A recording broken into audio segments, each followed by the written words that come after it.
Hey guys, let's get more news about Steelers, but first, don't forget to subscribe and leave your like. Justin Fields takes shot at Bears culture after trade to Steelers.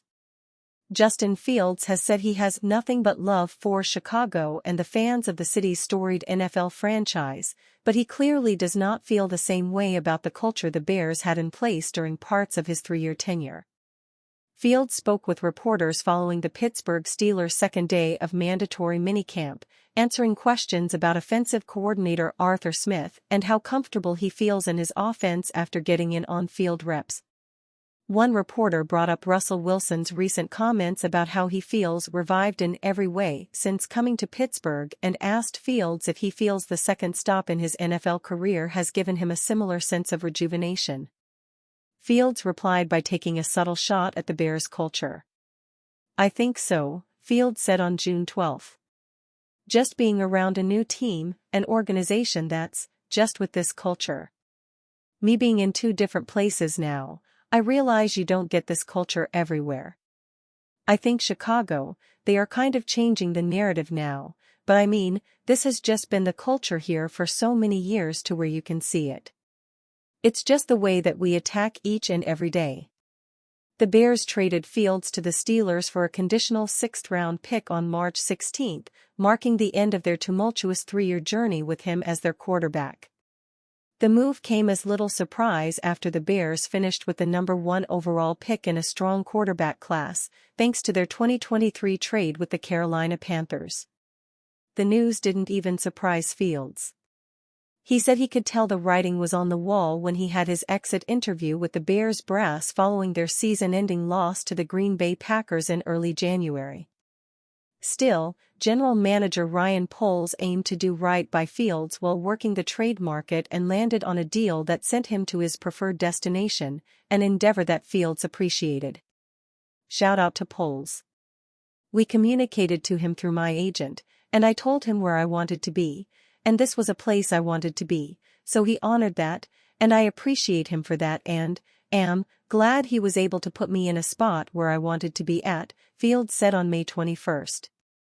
Fields is no longer with the Bears, but there's no reason fans cannot still root for him with the Steelers after he departed on amicable terms, especially over in the AFC. In Pittsburgh, Fields is not the starter. The Steelers confirmed during OTAs that the plan is for Wilson to start and Fields to compete behind him as his backup. Given how rough Wilson's previous stint in Denver ended, though, Fields could find a window of opportunity if Wilson's regression continues before or during the 2024 season. Fields and Wilson both will be free agents after the upcoming season.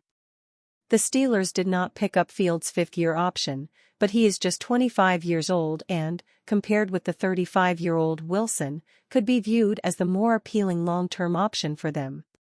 First, though, Fields must prove he can be more effective as a passer with the Steelers than he was during his 2 seasons as the primary starter for the Bears. 2 Steelers underrated sleepers who could break out in 2024 NFL season. After an aggressive offseason in which the Pittsburgh Steelers signed Russell Wilson and Patrick Queen while trading Kenny Pickett, the team looks to break out of its playoff funk and win its first postseason contest since the 2016 season. As a renovated Steelers team attempts to establish itself as a Super Bowl contender in 2024, its success could depend on the success of its unsung players. Here are 2 underrated Steelers sleepers who could break out in the 2024 NFL season.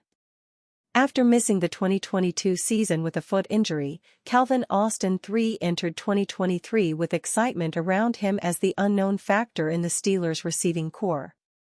The 2022 4th-round pick had a strong start, recording 12 catches for 143 yards in Pittsburgh's first 4 games. Austin was on pace to surpass 600 receiving yards in his first season, but was barely involved in the Steelers' offense the rest of the year. The wideout had just 9 catches for 54 yards over the next 3 months to finish the campaign.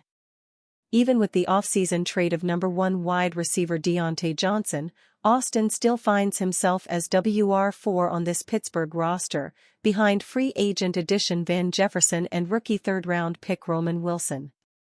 Wilson has solid potential, but neither player offers the speed or athleticism that Austin brings to the table. At the NFL Draft Combine, the Memphis wideout ran a 4.32-second 40-yard dash, third among wide receivers, and his overall athleticism score of 99 led all wideouts at the Combine in 2022. Calvin Austin III was the eighth pass-catching option on an offense that attempted the fourth fewest passes in the NFL last year. But rookie Roman named Austin the leader of the Steelers' wide receiver room. With new quarterback Russell Wilson under center and a revamped offensive line, the Steelers' passing attack is set to be more prolific in 2024. Calvin Austin III could be the primary beneficiary as one of the veteran members of this young wide receiver group. Another physical specimen with significant intrigue coming out of the draft, Darnell Washington had a quiet rookie season.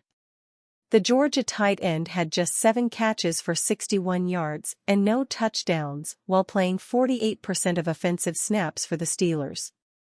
Much of Washington's value came as a blocker, but he could be involved more offensively in his second NFL campaign under new offensive coordinator Arthur Smith. Smith was the Atlanta Falcons head coach in 2023, and the team led the NFL in receiving yards by tight ends, with Atlanta TEs combining for 1,380 yards in the air. Kyle Pitts led the way with 667 receiving yards, but number 2 tight end Jonnu Smith was not far behind with a career-high 582 yards. Smith played 58% of offensive snaps for the Falcons, not far behind Pitt's total of 64%. With Pat Freiermuth and Darnell Washington, the Steelers' offense could support similar production in 2024. With Arthur Smith's frequent tight end usage, Darnell Washington's blocking will get him on the field more in 2024. The Steelers ranked 25th in touchdown percentage in the red zone in 2023, and the 6-7 could help solve those red zone frustrations. But Smith's reliance on play-action passes, 43% of their pass plays were play-action, means that Washington could be in for a breakout season as a pass catcher in 2024, using his size and underrated speed to create mismatches across the field, especially in the end zone. Steelers trade proposal lands 49ers Brandon Aiyuk.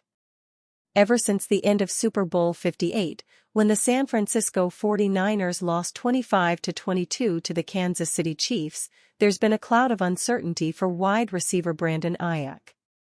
Being one of the league's top pass catchers, Aiyuk made it well known that he wanted the 49ers to extend him to a new long-term, lucrative contract. That has yet to happen, and now things have reached the point where a trade is looking more and more likely, with a team like the Pittsburgh Steelers as a possible trade candidate.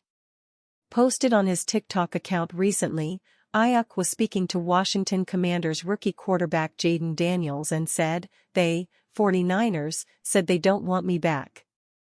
That's about as far as the conversation went on the matter between the former Arizona State Sun Devils, as there was no further context given. Whether that means the 49ers ended all further negotiations about a new deal or that Aiyuk believes the team can't or won't match his intended terms for a new contract is unclear. Then again, this could just be a ploy by the second-team All-Pro receiver to ramp up negotiations again. Either way, it does seem clear that there's strife between the two parties. The 49ers are in a tough situation with Aiyuk. They most likely don't want to lose their talented receiver, but they also don't want to pay him north of his $25 million a year asking price either. The wide receiver market has exploded during this offseason, and the 49ers, if they did want to re-sign him, are behind the 8 ball now, as other teams like the Dolphins, Vikings, and Lions have set the bar and the price point astronomically high with the signings of their own receivers. Plus, the 49ers seem to have made their intentions well known going back to the 2024 NFL Draft. With their first-round pick, they selected Florida wide receiver Ricky Pearsall at number 31 overall, along with Arizona receiver Jacob Cowing in the 4th round at number 135. And you fan? What do you think of the situation of Brandon Aiyuk? Leave your opinion in the comments.